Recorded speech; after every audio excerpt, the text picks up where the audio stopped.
नमस्कार दोस्तों, OCN network में आपका स्वागत है। मैं हूं ओमकार चौधरी।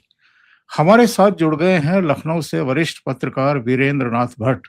वीरेंद्र जी, बहुत स्वागत। नमस्कार। तो वीरेंद्र जी, अचानक ये चर्चा क्यों शुरू हो गई है कि प्री पोन हो सकते हैं, यानी फरवरी मार्च में चुनाव के बजाय नवंबर दिसंबर में हो सकते हैं। आमतौर पर तो ये देखा जा रहा है कि विधानसभा का कार्यकाल 22 मई तक है, 2027 जी, 22 मई तक है, क्योंकि 23 मई 2022 को पहली मीटिंग हुई थी इस विधानसभा की। तो इतनी जल्दी चुनाव कराने की क्या जरूरत आ पड़ी है, जिसको लेकर के तमाम गतिविधियां अब शुरू हो चुकी हैं? देखिए 2 पहलू हैं। पहला तो सरकार, भारतीय जनता पार्टी की प्राथमिकता क्या है और दूसरा है कि जो विपक्षी खेमा है उसमें क्या हो रहा है। पश्चिम बंगाल के विधानसभा चुनाव के बाद एक बात तो बहुत स्पष्ट हो गई है कि अब पश्चिम बंगाल यानी पूर्व और उत्तर पूर्व वास्तुशास्त्र के अनुसार वो ईशान कोण है और ईशान कोण या वो सबसे शुभ कोना होता है। यानी अब वो भारत का की राजनीति का, भारत के समाज का जो उन्नयन का और का जो काल है, यानी इसको बोलते हैं उत्तरायण काल जो है, अब सही अर्थों में प्रारंभ हो गया है और ये जुपिटर यानी बृहस्पति से जुड़ गया है। और इसका मतलब केवल होता है कि इसके बाद सुख, समृद्धि और प्रॉस्पेरिटी और केवल जो है पूरे देश में सकारात्मक ऊर्जा का प्रभाव। तो Bengal was the mother of all battles for the BJP. और जितनी कॉम्प्रिहेंसिव डिफीट बीजेपी ने वहां पर, ये जो आपका हिजबुल्लाह अलायंस है जिसको इंडिया अलायंस कहा जाता है, इसकी जितनी कॉम्प्रिहेंसिव डिफीट हुई है, उसके बाद से इनके हौसले पस्त हैं। और मैं अगर भाऊत होसेकर को ही कोट करूं तो अब अपोजिशन इस देश का मृत्यु शैया पे है।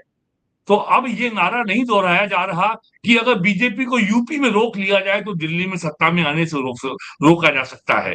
2024 में इन्होंने झूठा नारा फैलाया, फेक नैरेटिव फैलाया, झूठा आख्यान, झूठा विमर्श कि यदि भाजपा सत्ता में आई तो संविधान खत्म हो जाएगा और आरक्षण समाप्त हो जाएगा।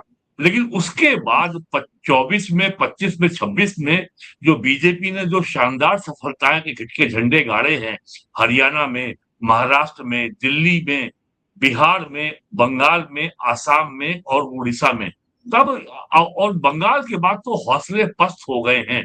केवल एक ही तर्क दिया जा रहा है कि वो 27 लाख लोगों को वोट डालने का अधिकार सुप्रीम कोर्ट ने छीन लिया। तो इस स्थिति में यूपी फिर से ये सामने आके खड़ा हो गया है।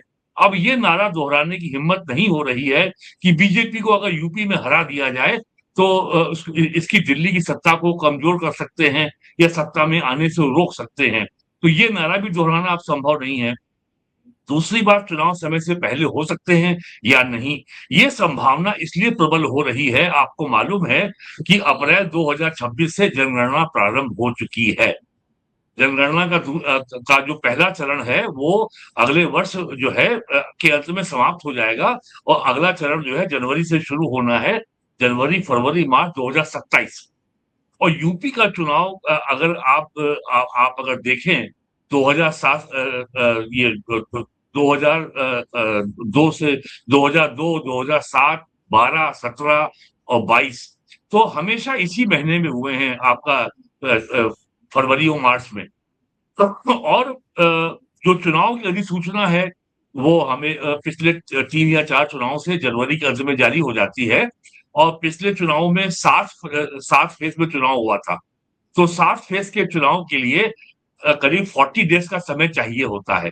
तो योगी जी जो है 2017 में मुख्यमंत्री बने थे, संभवतः 19 मार्च को, और 2022 में बने थे मार्च के 3rd वीक में, 24 या 25 मार्च को। तो मार्च तक ये प्रोसेस पूरी हो जाती है। और चूंकि जनगणना का जो पूरा जो उसका टाइम टेबल है, जो उसका शेड्यूल है, वो पूरे देश के लिए है। और वो पूरे देश के लिए है तो वो 1 या 2 या 5 राज्यों के लिए उसमें कोई संशोधन या परिवर्तन करने से पूरी व्यवस्था गड़बड़ा जाएगी। बहुत बड़ा देश है, 29 राज्य हैं, 8 या 9 यूनियन टेरिटरीज है और 140 करोड़ लोगों की जनगणना होनी है। तो अब की बार की जनगणना बहुत साइंटिफिक तरीके से होनी है, बहुत ही डिजिटल तरीके से होनी है। तो ये बात में बहुत आधार दिखाई पड़ता है कि चुनाव जो हैं दीपावली के बाद हो सकते हैं और दीपावली जो है इस बार शायद नवंबर के सेकंड वीक में पड़ रही है। तो और अगर पोलिंग का काम भी दिसंबर में पूरा हो जाता है और केवल काउंटिंग का काम बाकी रह जाता है, तो वो तो 1 दिन में हो जाएगा। तो इसलिए इस बात में बहुत दम दिखाई पड़ता है कि चुनाव के कार्यक्रम में 2027 में आंशिक परिवर्तन संभव है। और ये राजनीतिक और ये आंशिक परिवर्तन किसी राजनीतिक कारणों से बिल्कुल नहीं हो रहा है। इसका कारण शुद्ध प्रशासनिक होगा और जनगणना, और कोई कारण मुझे नजर नहीं आता। जी। तो चूंकि अकेले उत्तर प्रदेश में तो चुनाव हो नहीं रहे हैं, उत्तर ना प्रदेश में, उत्तराखंड में, गोवा है, पंजाब में, उत्तराखंड है। मणिपुर में, गोवा हाँ, में 5 राज्यों के हाँ। चुनाव, इसका मतलब समय से पहले हो जाएंगे। और उसके अलावा अगले वर्ष जो अक्टूबर में ही चुनाव, अक्टूबर नवंबर में चुनाव होने हैं गुजरात में भी। हिमाचल प्रदेश और गुजरात में भी लास्ट में हाँ, होते हाँ, हैं। हाँ, हाँ, हाँ। तो तो 7 राज्यों में चुनाव है। तो ये जो है ये बात में बहुत दम लगता है मुझे कि कि जनगणना के कारण जो है ये आंशिक परिवर्तन हो सकता है। अब की बार दीपावली पड़ रही है 8 नवंबर को इस साल। जी।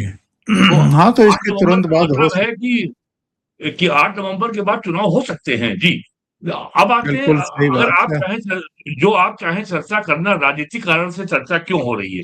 राजनीतिक जी हाँ। कारण में चर्चा इसलिए हो रही है, अगर पहले बीजेपी के पक्ष में, बीजेपी में 15 या 16 दिसंबर 2025 से नया प्रदेश अध्यक्ष पंकज चौधरी कार्यभार ग्रहण कर चुके हैं और और इस महीने उनके जो है 6 महीने पूरे होने जा रहे हैं और अभी तक वो अपनी नई टीम, अपनी नई कार्यकारिणी का गठन वो नहीं कर पाए हैं और इसको लेकर के भी केंद्र में बहुत केंद्रीय नेतृत्व के साथ उनका जो है चर्चा जारी है। दिल्ली और लखनऊ में लगातार बैठकों का दौर चल रहा है और आपको जानकारी है कि अभी पिछले हफ्ते प्राइम मिनिस्टर ने पूरे काउंसिल ऑफ मिनिस्टर, यानी सारे कैबिनेट मिनिस्टर, सारे राज्य मंत्रियों के साथ लंबी बैठक की और 2 साल में सारे मंत्रियों की परफॉर्मेंस की विस्तार से चर्चा हुई और चूंकि इस समय खड़बास चल रहा है तो 15 जून को ये समाप्त हो रहा है और ये संभावना है और दिल्ली में चर्चा है कि 15 जून के बाद मंत्रिमंडल में व्यापक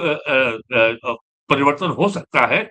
बड़ी संख्या में पुराने लोग जो है कुछ पुराने लोग बाहर किए जाएंगे और नए चेहरे शामिल किए जाएंगे और चूंकि 6 राज्यों में चुनाव ड्यू है, यूपी है, उत्तराखंड है, पंजाब है, मणिपुर है, गोवा है और गुजरात है।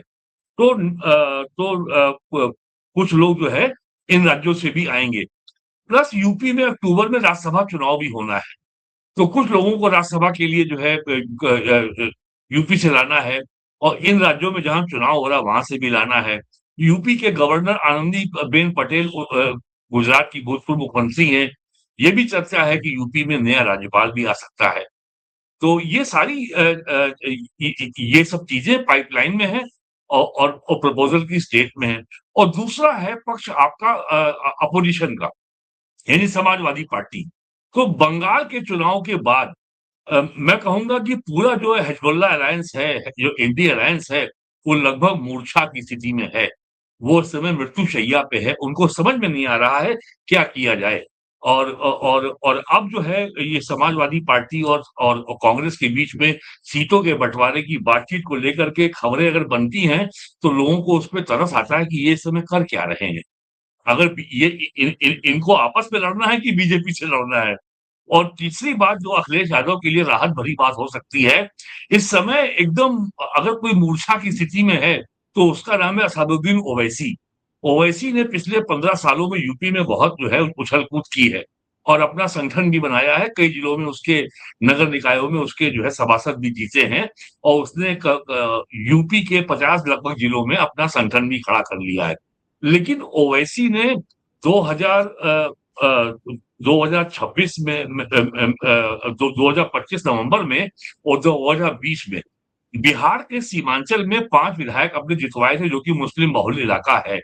लेकिन अब बंगाल के बाद ओवैसी को भी समझ में नहीं आ रहा है कि अगर वो यूपी में आकर के समाजवादी पार्टी का विरोध करेगा और उनकी अगर आलोचना करेगा और तो उससे मुस्लिम वोट ही डिवाइड होगा।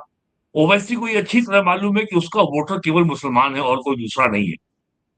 तो बिल्कुल। अब उसको अब ओवैसी को ये तय करना है कि क्या यूपी में समाजवादी पार्टी पर हमला करके मुस्लिम वोट को डिवाइड करके वो क्या फायदा, जो उनके ऊपर आरोप लगता है कि वो बीजेपी की बी टीम है, तो क्या वो इस आरोप को प्रमाणित नहीं करेगा कि वो क्या हो रहा है? तो कुल मिलाकर के अपोजिशन में बहुत जो है भ्रम की स्थिति है। और जो जो उठापटक पश्चिम बंगाल में हो रही है, और जो अखिलेश यादव जो है अभिषेक बनर्जी को बोल रहे हैं कि तुमको जो खरोंच आ गई है उसका मैं स्पेशलाइज्ड ट्रीटमेंट हैदराबाद में करवा दूंगा। कल्याण बनर्जी को जो चोट कर जो दावा किया जा रहा है उनका भी जो है प्रिस्क्रिप्शन, जो डॉक्टर का जो पर्चा बाहर आ गया है, और उसमें डॉक्टर ने उनको एडवाइस किया है कि आप मल्टीविटामिन टैबलेट्स खाइए। अब मल्टीविटामिन टैबलेट खाना कौन सी बीमारी है भाई? ये तो कोई कभी भी खा सकता है। नहीं, तो लेकिन कुल मिलाकर के अगर इतनी गंभीर चोट थी कि सड़क पर लेट गए और सड़क पर लेटे-लेटे हाँ, मोबाइल फ़ोन से बात कर रहे हैं बात और भी उसके करते बाद थे। फिर अस्पताल जाने के बजाय माइक हाथ में लेकर के अपने कार्यकर्ताओं को संबोधित करना शुरू कर दिया, ये कहाँ की चोट है?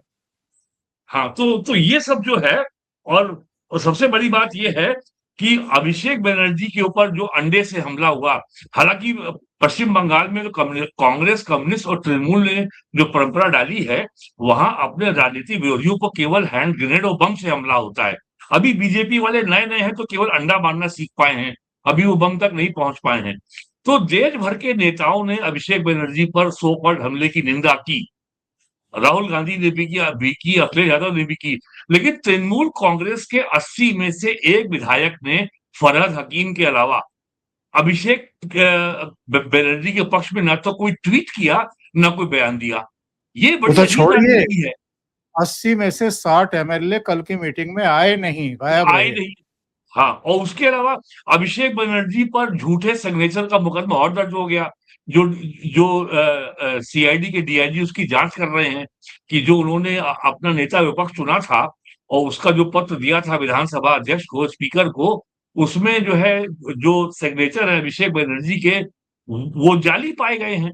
आज आज सीआईडी के डीआईजी जो है उससे पूछताछ करने जा रहे हैं अभिषेक से।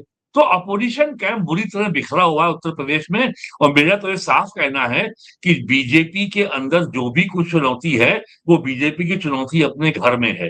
ये जो बार-बार खबर आती है कि डिप्टी सीएम को दिल्ली तलब किया गया, और नितिन नवीन आ रहे हैं, विनोद तावड़े आ रहे हैं, और ये आ रहा है, वो आ रहा है।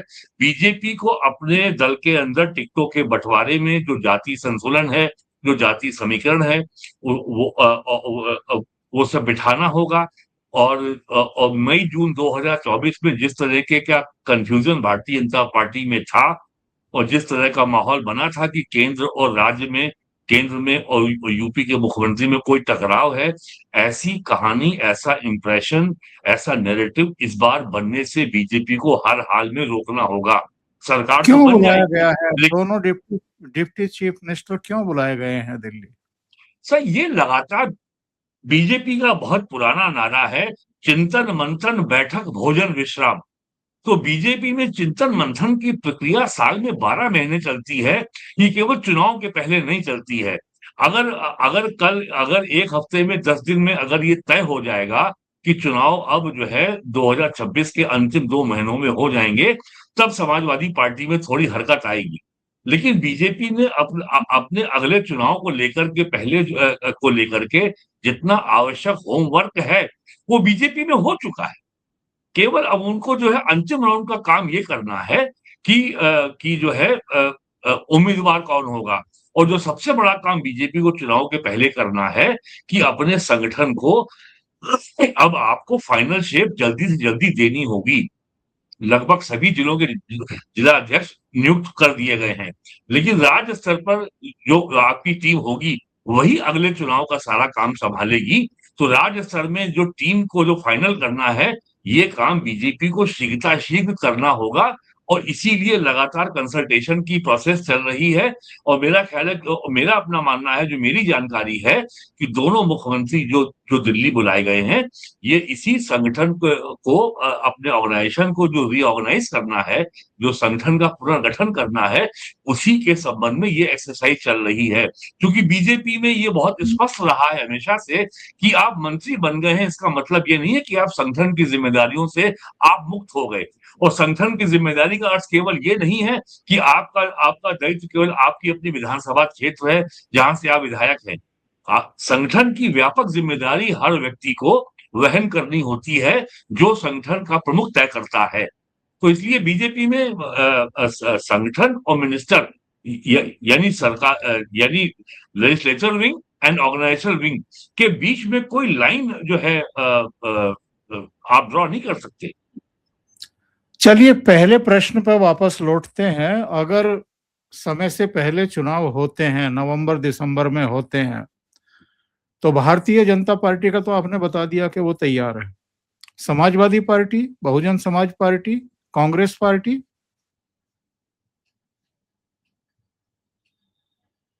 क्या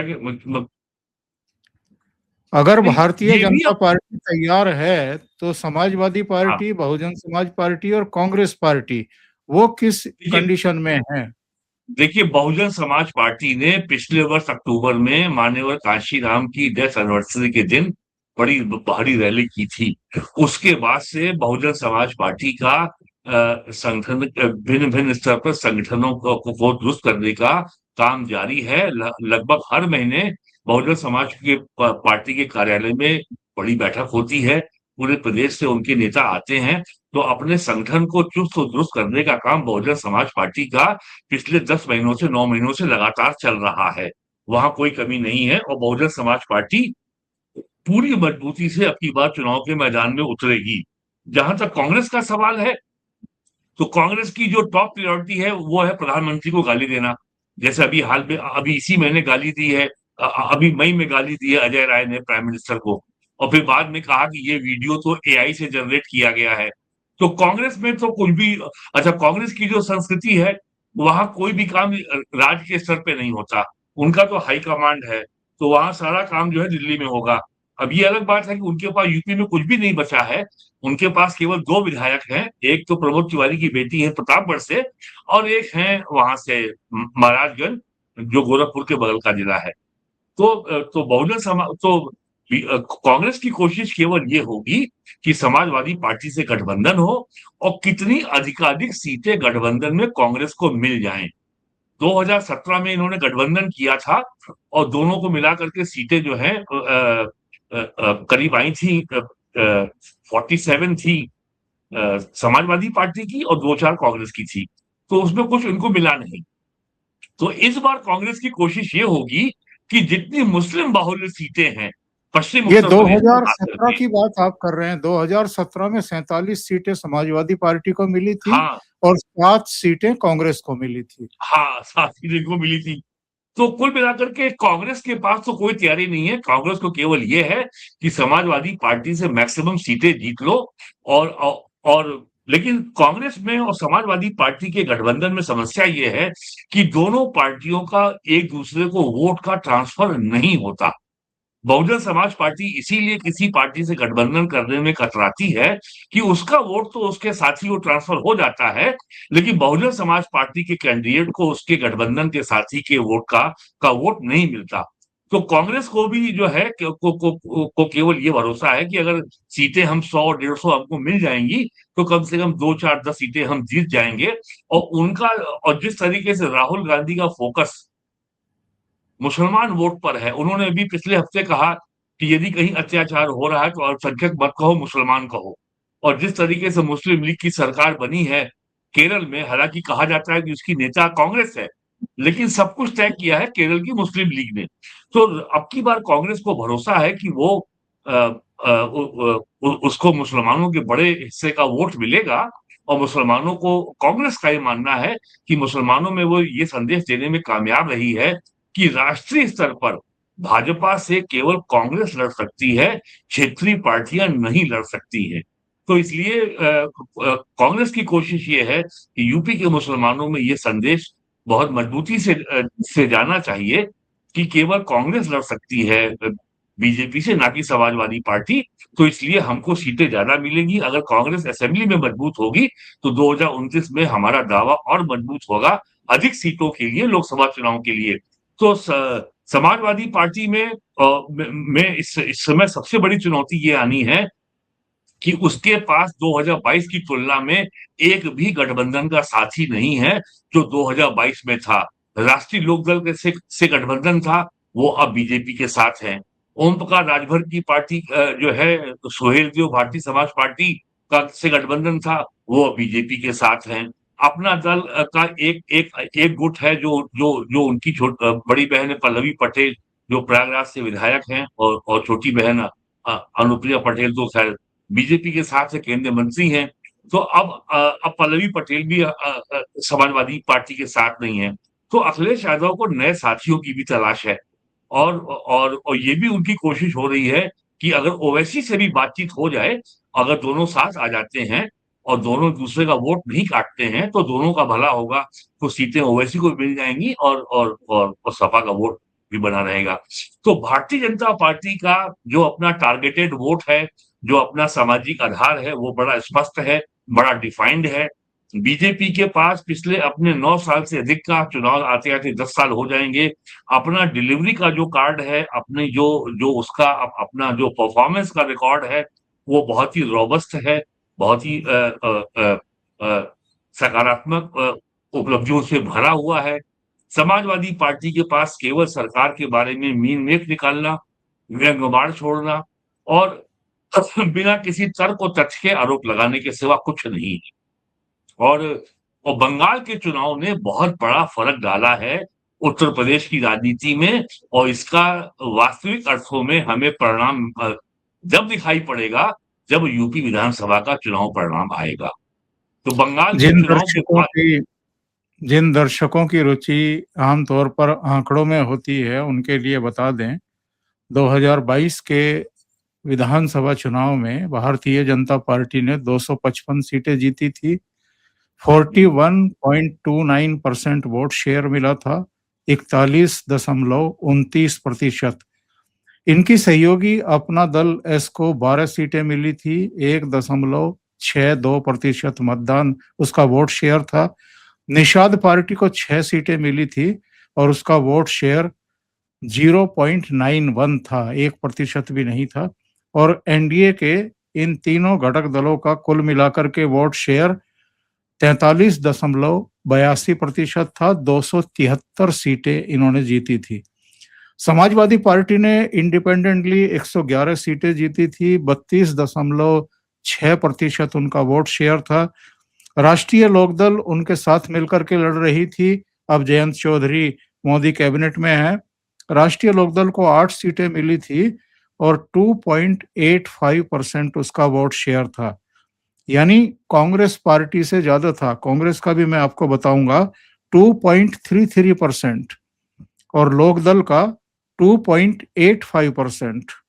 कांग्रेस को 2 सीटें मिली थी और राष्ट्रीय लोकदल को 8 सीटें मिल गई थी। जो एसबीएसपी यानी सुभाषपा 6 सीटें मिली थी, 1.36%। अपना दल कमेरावादी 1 सीट मिली थी, 0.28%। और ये जो इनका गठबंधन था समाजवादी पार्टी का, इसको कुल मिलाकर के 36%, 36.60% और कुल सीटें 125 थी। बहुजन समाज पार्टी को अपना वो वोट इंटेक्ट किए हुए हैं 12.88% और कांग्रेस 2.33, जनता दल लोकतांत्रिक 2 सीटें और केवल 0.21% वोट। और बहुजन समाज पार्टी को बिल्कुल 1 सीट मिली थी, वो दीवार से लग गई एक तरीके से उत्तर प्रदेश में। लेकिन इस बार बहन जी की तैयारी बताते हैं कि जरा ठीक ठाक है, अच्छी है जी, और वो वापसी कर सकती हैं। तो वीरेंद्र जी, बहुत धन्यवाद आपका जुड़ने के लिए और इतनी महत्वपूर्ण जानकारियां देने के लिए। Thank you so much. नमस्कार। नमस्कार।